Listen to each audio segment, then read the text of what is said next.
Today we're going to be speaking about Wrangling with a Ghost, which is essentially an inside story about how Spectral Meltdown was mitigated within Microsoft. Yesterday there was a panel about the industry cooperation in mitigating Spectral Meltdown, which was really interesting. Also today there is a talk in the last slot about Meltdown. If you're interested in technical details on Meltdown, that is probably the better talk to go to, because we're going to talk mostly about mitigation. We're going to skip relatively quickly over the attacks. That also makes our talk kind of orthogonal to the two other Spectral Meltdown talks that have been here on the past. So Spectral Meltdown won 2 ponies yesterday, so we kind of think that it's a relevant talk. So without further ado, my name is Anders Fogh. I am a security researcher, and I should mention here that I did this research while I was employed by GData Advanced Analytics and while under contract with Microsoft. The presentation here does not reflect the views of my previous nor my current employer. And I'm Christopher Ertel. I'm a security engineer in the MSRC in the UK office. All right, so Spectre and Meltdown. These issues gained a huge amount of interest from the research community when they were first disclosed earlier this year, because they represent a fundamentally new class of hardware vulnerability, which is an extremely rare occurrence. And the scope of the impact is just massive, potentially leaking information across nearly every security boundary that we rely on. So when we were first made aware of these issues in June last year, we kicked off our CERT incident response process. And this is the typical process that Microsoft follows whenever we're made aware of a security vulnerability either being actively exploited in the wild or just a high threat risk that requires mobilizing a large number of people within Microsoft. In particular, for Spectre, we realized we were dealing with a fundamentally new class of vulnerability, and so we decided to bring in an expert, Anders. So once again, why does Microsoft care about these issues? Because they are relevant to nearly every security boundary we rely on. So if an attacker has some kind of code execution, even within a scripting environment such as JavaScript, they might potentially be able to leak information across a security boundary. So this affects potentially Hyper-V, Windows kernel, and the browser. Before one can actually start mitigating a new class of vulnerabilities, one has to think about what are these vulnerabilities, especially when it's a new class. And what we did was we made a taxonomy and a framework to reason about not only the attacks, but also how the mitigation could look like. And this is going to be the topic of this section of the talk. But before we can get that far, we need to talk a little bit about how modern CPUs actually work, just for context. So usually we think of programs as recipes that execute one instruction after the other sequentially.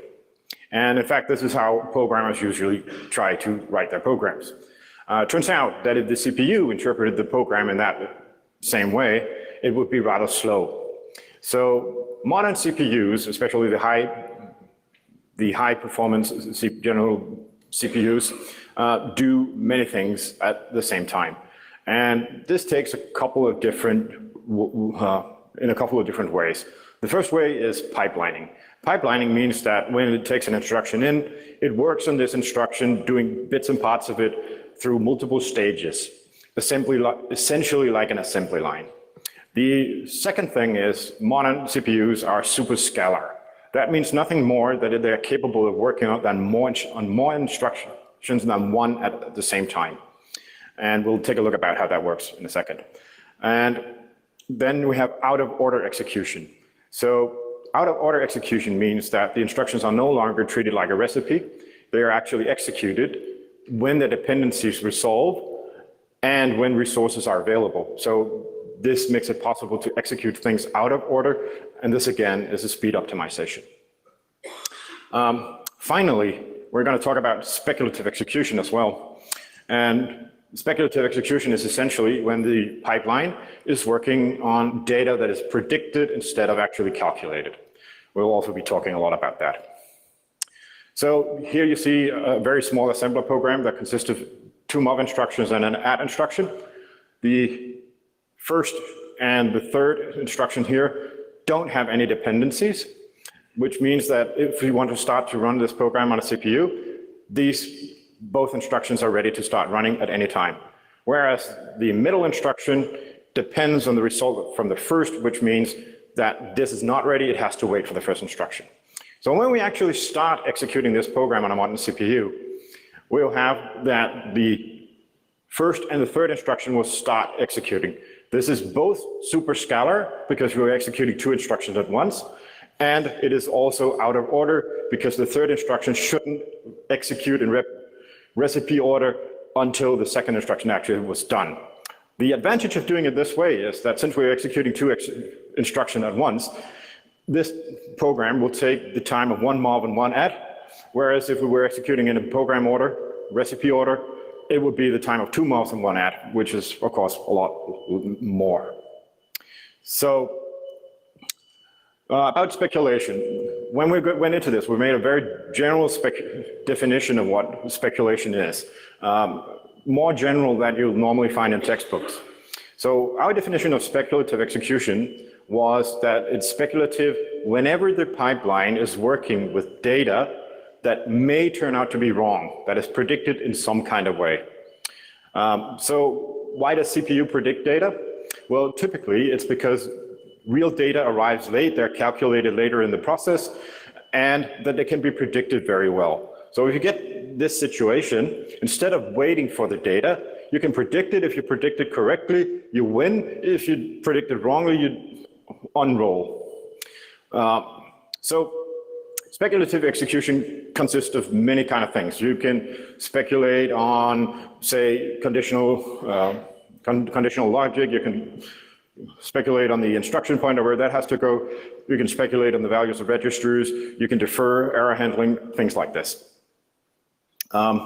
So when misprediction is actually unrolled, all the results that comes from working with the mispredicted data are just dropped, just completely removed from the CPU. And this includes registers, memory operations, things like that.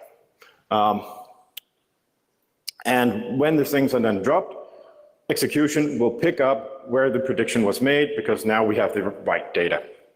However, there is a tiny snack here. Not everything is rolled back, and an example of what's not rolled back when speculative execution is unrolled is the caches. So speculative execution can actually load a cache and will not unload it afterwards. So we need to talk a bit about memory uses and caches. So it turns out that main memory, that is DRAM modules, reading data from those are really, really slow compared to how fast a modern CPU actually is. And one should also notice here that memory access patterns are not random. They can, in terms, be predicted in some way. And the way that this works is that usually CPUs tend to use the same memory again and again. And there's a solution for CPU designers to this to make this faster. And this is to make a very small cache inside of the CPU, not as part of main memory, but inside the CPU, and keep the most recent memory access in there and serve memory requests from this cache if possible. And this, of course, makes it a lot faster. So this also entails a side channel. So an attacker can time how fast a memory access is, and if it's fast, well, it was recently used. And this, of course, means that he is able to tell something about memory access patterns made by whoever executed before him, which again means he's able to tell something about that. And we're going to see this a lot going through this presentation. So the fundamental idea about spectral meltdown is that when the CPU unrolls speculative execution, it doesn't unroll everything. The cache is the example here. And that through this side channel, we're capable of recovering information that was used during the speculative execution. And the results here can then be recovered through the side channel. And in some cases, these results contain private data, and we have leakage of private data between security domains. So moving on to Spectra variant 1. So Spectra variant 1 works with prediction of conditional branches. So the thing about a conditional branch is that you don't know where it goes until it has been executed. However, we want the pipeline to be full, to have it full of instructions to work on from the out-of-order execution engine. For this reason, the CPU predicts the conditional branches because it can do that right up at the top of the pipeline and keep on filling the rest of the pipeline. So we have this delay here that I was talking about before. This actually works quite well. Modern CPUs are capable of predicting conditional branches above 99% of the times correctly. However, we said before that conditional branches are predicted on past history of the CPU. And this is a problem because if an attacker is running on the CPU, he actually determines past behavior and he determines how these things will be predicted. And this allows the attacker to determine the prediction. And if we look at the code below the blue thing, we'll see what essentially will be a conditional branch. And we have an untrusted index in here. So if the prediction is wrong, or no matter what the value of the untrusted index, with the wrong prediction, the code below the if statement can execute speculatively. So this means that the second line of the code is capable of accessing in a buffer indexed on our untrusted index. And this untrusted index can take any value, meaning that we essentially have arbitrary load of memory into the CPU. This is in and of itself not a big problem. The problem comes with the search statement, and the search statement is essentially loading into the cache some address depending on the value that we read from arbitrary memory. So we taint the cache in a way that discloses what the value of the memory, the arbitrary memory that we read in the previous statement. In other words, we're capable of reading arbitrary memory using the side channel timing attack we described under the caches. So if you're wondering what the 40 in that statement is, it's because caches don't really work on bytes. They work on blocks of 64 bytes, and 40 hex is 64 bytes. And to be able to distinguish between all different values, you need to multiply by that. The consequence of having this code somewhere in your computer is that if an attacker can execute this code, can find, execute, or generate and execute this code, he'll be able to read memory at the privilege level where he found this code. So if this is a kernel or the hypervisor or an enclave, doesn't matter, he's capable of reading the memory with a higher privilege. This is a clear violation of basic security principles. So moving on to Spectre variant 2. This time around, it's not conditional branches, it's indirect branches. And indirect branches is not predicted whether they are taken or not taken, because they are always taken. They are predicted where they are going to go. So like before, indirect branches can be trained. But there is a special thing about indirect branches is that it's not just a single bit that has to be predicted, it's an entire address. And for this reason, the CPU keeps a table where any indirect branch's past behavior is stored. This is called the branch target buffer, or BTB. And because you can't have a table for every possible indirect jump, it actually is indexed with just a subset of the bit of the address of the indirect jump. This means that if an attacker knows which bit this is, and this can be reverse engineered and has been reverse engineered, he can just allocate a piece of memory, put an indirect branch in a location that collides with this, and then he can start training his indirect branch to go wherever he likes.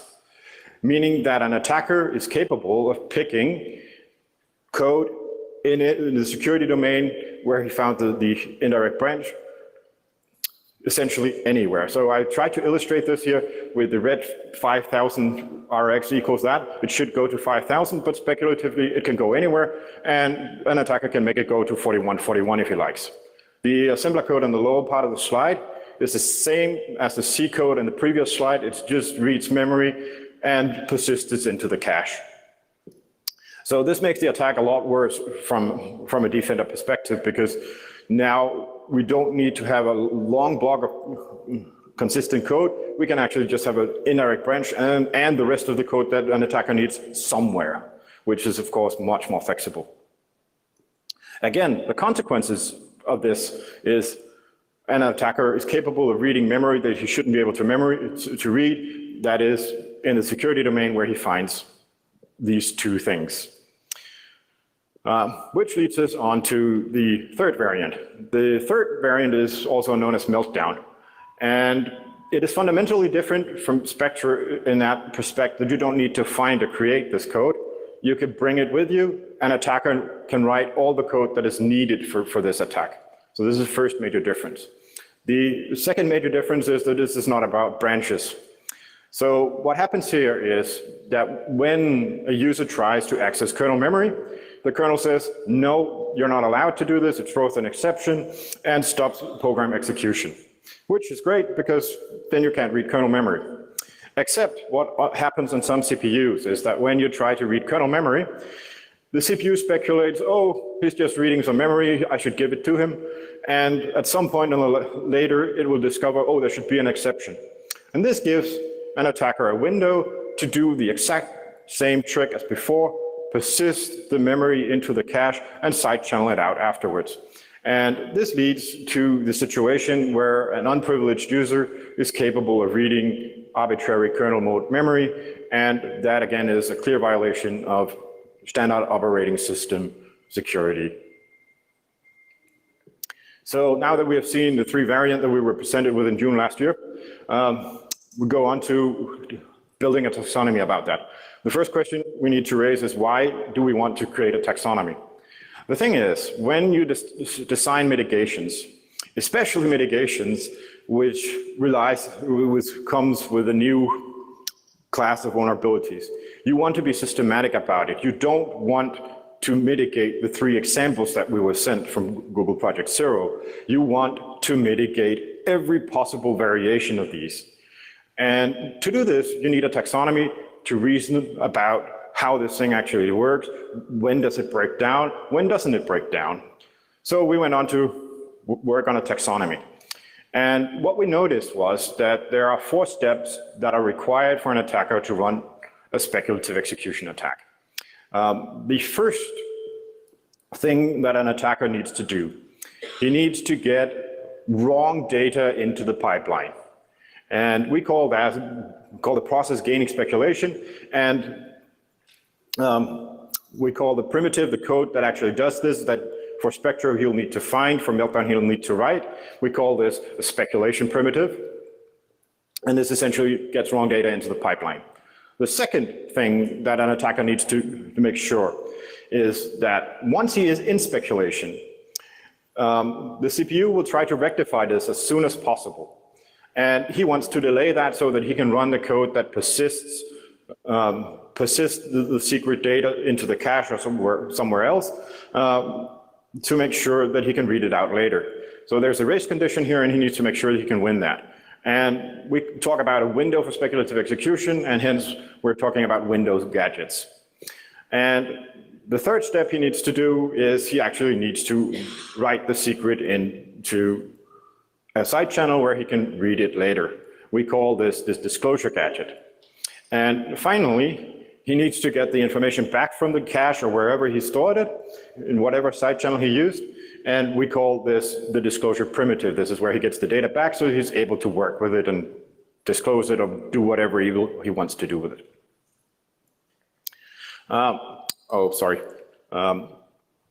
So it should be fairly obvious that if any of these steps breaks, there is no speculative attack. And when you think of it like this is very important information for somebody who wants to mitigate this stuff. I'm taking a closer look at some of these things. So gaining speculation, the speculation primitive, essentially we have 3 versions, we have 3 versions of it. We have misprediction on conditional branches, we have misprediction on indirect branches, both of which could be trained. The indirect branch is a bit more sophisticated, there allows an attacker more possibilities. And finally, we have the meltdown version, where we have an interrupt that is delivered after it should be. and allows execution to be continued with data that shouldn't be present in the pipeline. So the second is window gadgets, maintaining speculations. The thing here is that once an attacker execute the speculation gadget, he is on a race condition against the CPU, finding out that it was working on predicted data, mispredicted data. And to win this race condition, he needs to have some code that gives him time. And he also needs to make sure that the code he actually wants to execute can execute out of order. So there are some limits about how the code that generates the windows has to look. And window gadgets can occur naturally. That is kind of the entire point why the CPU is able to do out of order execution. But in some circumstances, there are some ways that an attacker can actually engineer having good window gadgets. And the actual window size is very difficult to reason about because it derives from a lot of things. The first is the actual hardware on which it's running. The second is how the dependencies of the code looks like. And the third is what other congestions are happening on the CPU at the time that it's running. So it's kind of difficult, but you can, in big terms, reason about what kind of windows you're looking at. The third gadget that we need is the disclosure gadget. And the disclosure gadget is essentially just writing into a side channel. And the example here is the cache that we had before. And it needs to run within the speculative window.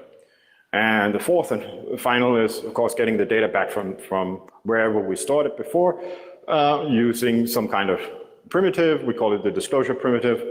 And we can generalize a bit more about that, but let's go into specific instead. So taking each of the four components with examples, we had it before, conditional branches, indirect branches, and deferred interrupts is the techniques that we knew on June.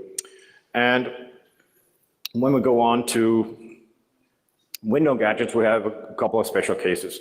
The first case here is when we have dependencies on a loading something from memory. So this is the case where the attacker is actually capable of engineering the gadget. So if he makes sure that the value here in P is not in the cache, it will load much, much slower than if it were. And this actually increases his window size if there's a dependency on this value. And in this fashion, he can create a window for himself. So something like this is likely to occur naturally in code, and he can then engineer a situation where his window gets big enough. You can take this to an extreme. So if you have a chain independent loads from on-cache memory, you can create very large windows up to the theoretical limit that is determined by the hardware. That, however, is not very likely to be present in much naturally occurring code. And the final thing is a bit more worrying in natural occurring code. This is because if you have integer operations on the same variable, that too can cause a window to be created. And that is something that is likely to occur in natural occurring code, meaning that it's likely to find gadgets, window gadgets in natural occurring codes just by having somebody do something on whatever integer or even floating point. So, of course, there can be more window gadgets than the ones I listed here. In fact, there could be an infinite number of them. But we have an idea about how they could look like. The next step is the disclosure gadget. We talked about two levels of indirections a lot so far because getting arbitrary memory, persisting arbitrary memory into the cache. This is the second one in the box here. But it's easy to realize that if, say, you have some secret value X that is used in speculative execution and you do a load on that, you'll load the cache for that as well. And this means you have another disclosure gadget with just one level of indirection. And you can do 3 levels of indirection as well, and that will leak memory too. And you can probably do a lot of other things that will write something into some side channel. And this is important to notice when you want to do mitigations, because it becomes more than just the case that we had before in the examples that we got from Project Zero. And finally, we have the disclosure primitive. Here we're just listing disclosure primitive that relates to the cache, because that is what we have been doing in this talk. So we have the classic flush and reload. The flush and reload, that is essentially what I've described so far, requires that the attacker and the victim code actually share some memory. That is not a strict requirement. There are other attacks on the cache called evict and time, and there's prime and probe, which don't have this requirement, which can leak data without actually sharing memory with the attacker, between attacker and victim. If you want to know more about these two attacks, I did a talk at Hack in the Box in 2016 that covered these kind of attacks in much more detail. So once we have a taxonomy in place, we need to look at where are these scenarios relevant. So the first thing that we did was we came up with some categories of disclosure. And the first category is what happened inside a virtualized system. This is relevant for things like Azure, for Hyper-V, and this is like disclosure between two guests, or disclosure of memory between the hypervisor itself and a process.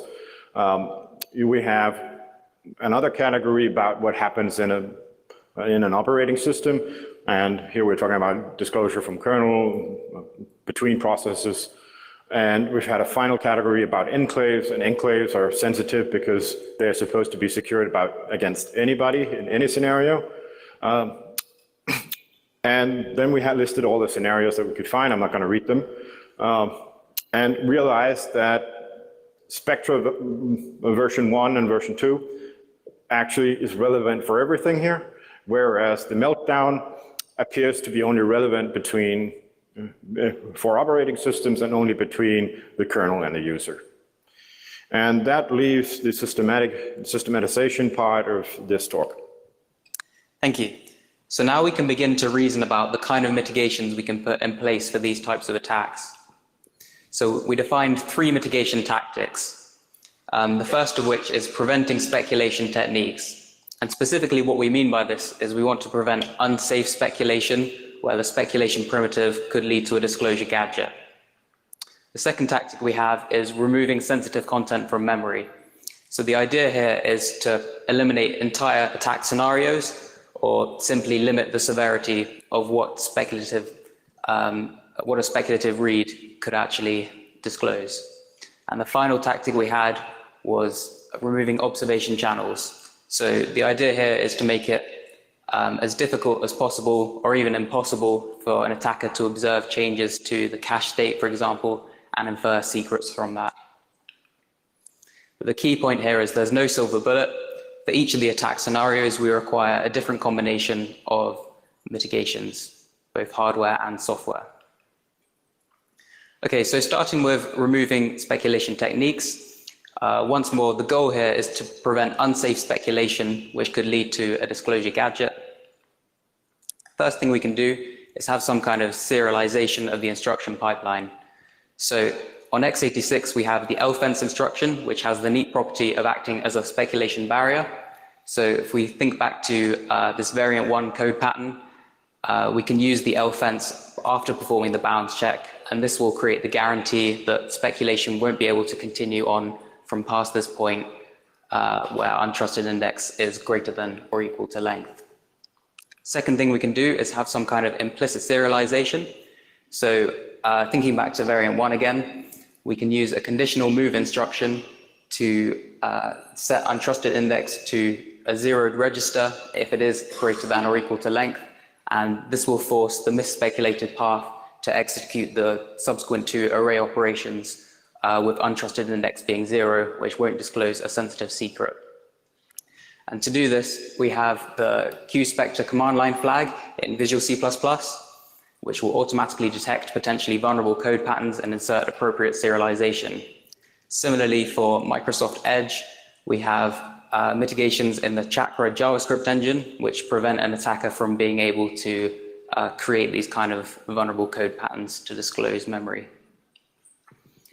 The next thing we can do is have some kind of workload isolation. So as we heard earlier, indirect branches are predicted based on past behavior, which is stored in the branch target buffer. These kind of prediction states are generally either shared per core or per hyperthread in the case of simultaneous multi-threading is enabled. So what we can do is we can assign a certain core to a guest VM, for example, and leave the others for the host. And what this will do is it will prevent a malicious guest from being able to collide the branch prediction state and trigger unsafe speculation from an indirect branch on the host. And to do this, Hyper-V supports min-root and CPU groups, which can be used to schedule the behavior of the guest. The next thing we can do is make use of the indirect branch control features, which are provided by the microcode updates by Intel and AMD. So we have three new options. We have IBRS, which kind of acts as a way of creating two different privilege domains. So we set IBRS to 0 for the lower privilege state, and then on transition into the higher privilege state, such as on kernel entry, we can set IBRS to 1. And this will create the guarantee that the higher privilege state will not be influenced by prediction changes made by the less privileged context. Next thing we have is IBPB, which essentially allows the operating system to flush this prediction state. So this might be used when switching contexts, switching processes, or switching guest virtual machines for the hypervisor scenario. And the final thing we have is STIBP. So as we saw, when in the case where simultaneous multi-threading is enabled, two co-located threads on a single core might share some prediction state. So if we have a higher privileged context running and a lower privileged context running on the same core, the lower privileged context might be able to collide the branch prediction state. So setting STIBP to 1 just prevents this attack scenario. And all versions of Windows client that are supported make use of these features. The next thing we can do to prevent speculation techniques is use non-speculated or safely speculated indirect jumps. So on Intel CPUs, the far jump and far ret instructions, which are indirect jumps that also change the code segment, will not be speculated. So we can replace indirect branches with these instructions, and this will guarantee that misspeculation will never occur from an indirect branch. Similarly, for AMD CPUs, we can use the LFENCE instruction, and this will guarantee also that misspeculation will never occur from an indirect branch. There was also this proposal by Google for ret-poline, and this essentially can be used to control speculation after an indirect branch. So speculation could go to an infinite loop, say, whereas architecturally the jump will resolve as normal. And Windows kernel and Hyper-V are using a combination of these to best optimize performance. So moving on to the second tactic, removing sensitive content from memory. Once more, the goal here is to limit the sensitivity of memory that speculation could read and disclose. The first thing we can do is have hypervisor address space segregation. So as the hypervisor runs, we can map guest physical memory on demand as it's required, as opposed to historically where the hypervisor would have all guest physical memory mapped at all times. And so what this means is that if a malicious VM performs a hypercall and tries to induce unsafe speculation, it will only ever have access to its own guest physical memory, and so it will not be able to disclose guest physical memory from other virtual machines running on the host. The next thing we have, this is specific to variant 3, the kernel to user information disclosure scenario, is KVA shadow. So previously in user mode execution, the kernel page table entries would be mapped, but just marked as inaccessible. With KVA shadow, we guarantee that user mode execution only ever has access to its own page tables, and we add the kernel page tables back in when we transition to the kernel as needed. All supported versions of Windows client enable this by default. And the final tactic, removing observation channels. Once more, the goal here is to make it difficult for an attacker, or even impossible, to observe changes to the cache state and infer secrets from that. So the first thing we have is mapping guest physical memory as uncacheable. So if we have some system physical memory, we can map it as write-back cache for the guest, so there'll be no performance impact for the guest itself. But for the hypervisor, we can map it as uncacheable. And what this will do is it will create the guarantee that if the hypervisor performs a speculative load on this guest physical memory, it will obey the uncacheable property, and so it won't be able to make any cache changes that will be observable to the guest through a flush and reload primitive. So this acts as a generic mitigation for guest to host flush and reload. The other thing we can do similarly to prevent guest-to-guest flush and reload disclosure primitive is simply ensure that we never share any physical memory between two guests. So we ensure they always have their own copy of everything. And this ensures that changes made to the cache in one guest cannot be observed by another through the flush and reload primitive, which requires shared cache lines. Finally, we can decrease the timer precision in the browser. So there's this API performance.now, which is accessible to JavaScript, which previously could be used to time a single load and then determine whether that address was in the cache or not. Now what we do is we decrease the precision of this timer, and we also add random jitter to prevent clock edging techniques, which makes it much more difficult for an attacker to perform a speculative attack in the browser. So for closing remarks, I just want to reiterate the point that there's a large number of attack scenarios, and for each of them, we require a different combination of hardware and software mitigations to prevent the problem as best as possible. Thinking back to the variants themselves, variant 1, well, they're all hardware vulnerabilities.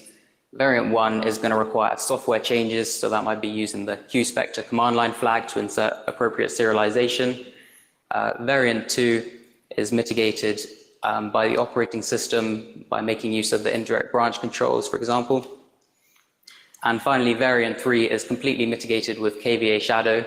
So once more, userland execution never has kernel page table entries mapped. Since then, we've received also some new variants, which I'd just like to go over briefly. The first of which is speculative store bypass, which worked by creating mispredictions between data dependencies of store and load instructions. The mitigation for this is the same as variant 1, just adding serialization to the pipeline for vulnerable code patterns. Alternatively, there is a feature of the CPU which can be used to disable this memory disambiguation optimization. But that is disabled by default, as no vulnerable code patterns have been found affecting Microsoft code. The second of which is the lazy floating point state restore. So 32-bit versions of Windows prior to 10 would make this optimization where when context switching between processes, instead of always just copying the floating point registers, they would simply mark them as inaccessible and then restore them on first use through triggering an exception. The problem with this was speculative execution could read stale floating point register values from a prior process, as the exception could be deferred, similar to variant 3. The mitigation for this is simply to disable this optimization, which is done in the latest version of all Windows 10. For bounds check bypass store, this was where a conditional branch would mispredict, leading to an outer bounds write speculatively. And if this speculative outer bounds write corrupted an indirect branch target, this could lead to speculation at an arbitrary attacker-controlled address, if that was then called, similar to how variant 2 worked. So that's powerful because it could lead to a disclosure primitive. The mitigation for this is, once again, identifying vulnerable code patterns and inserting appropriate serialization. Then moving on to, finally, NetSpectre, which was the first attack demonstrated over the network. The mitigation for this is, once more, just detecting vulnerable code patterns and inserting serialization. but we expect this to be a continuing subject of research. And so we've launched our speculative execution side channel bounty. The max payout for this is 250K USD for new variants. We also have more information about the variants themselves and developer guidelines on our TechNet blog. So I'd just like to finish by saying thank you to everyone who is involved in this research and the mitigations. It's been a tremendous undertaking. I would like to join in that thanks, and I would also like to thank Microsoft for allowing me to be a part of that process and for allowing me to be here today. And of course, to all of you guys who came to watch this talk, thank you very much.